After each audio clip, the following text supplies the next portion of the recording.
Shakespeare is part of the world culture. So we have all been influenced somehow, one way or another, by Shakespeare, and the musicians and composers are no exceptions. So many of the greatest composers in history are part of this legacy of cultural interchange between the arts, in which great works of music have been inspired by the great plays of Shakespeare. There are so many to pick from.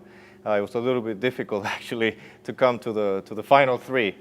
And in this case, the question about how theatrical it was, well, it's completely theatrical. All the works that we are performing are in a way, they capture the essence of Shakespeare, yet at the same time through the lens of the composers that we are performing. It would have been a little bit strange to do a program that is all based on Shakespeare and not include one of the great British composers. And in this case, Sir William Walton wrote great music to this 1955 movie, Richard III, directed and also with the lead role by Sir Laurence Olivier, this great iconic film from the 1950s.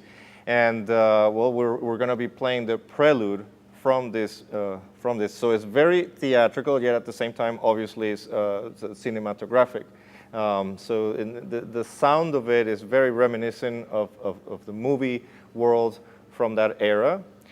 Yet, again, at the same time, perhaps because of the direct British influence, there is a lot of the pomp and circumstance, much like Elgar, that Walton is able to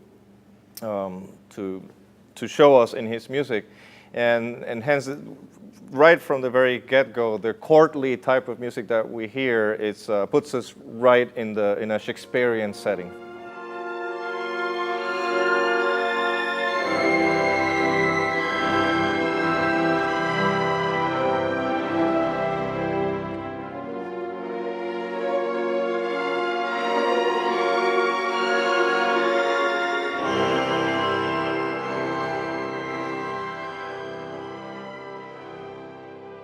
I think The Tempest is one of the most underrated works by Tchaikovsky. It's not played as often as other of his tone poems, and perhaps because it is very difficult. It's very technically challenging.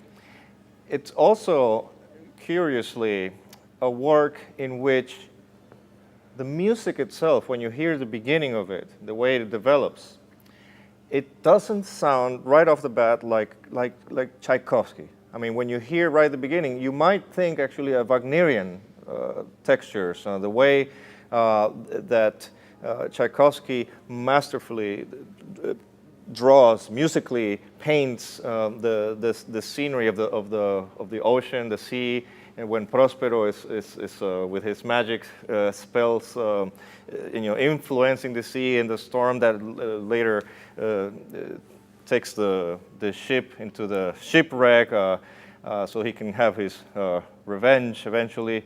And you hear this bubbling up of a storm in the sea, and it's a very Wagnerian sound with the horns in the back playing on top of the string texture. And it's a lot sort of like a Wagnerian ring type of music.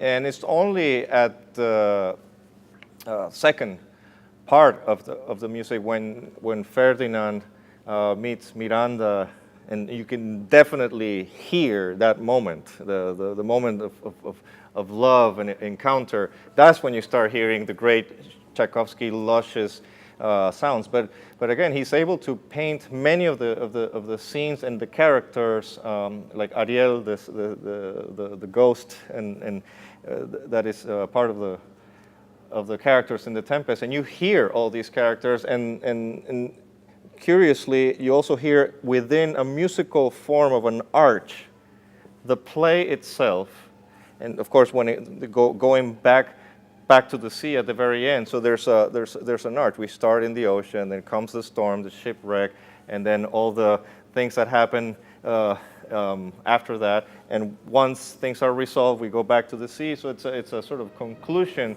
that is masterfully painted, musically speaking, by Tchaikovsky.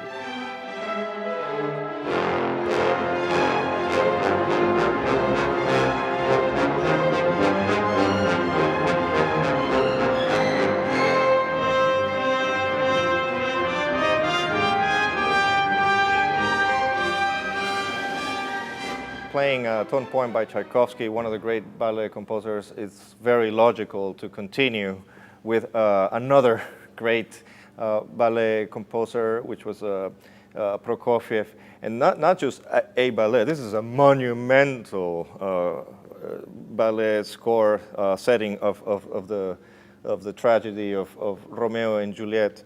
And what we have done in this particular set is we have taken from the different suites, we have rearranged the movements in a way that is sequential with the story itself. So that way you can get, you can almost hear and picture a choreograph, a mental choreograph of a ballet setting, but at the same time hearing the sequence of the drama and the plot of Romeo and Juliet. So by the end, you hear the agonies of the teenage lovers as they meet their death in great tragedy.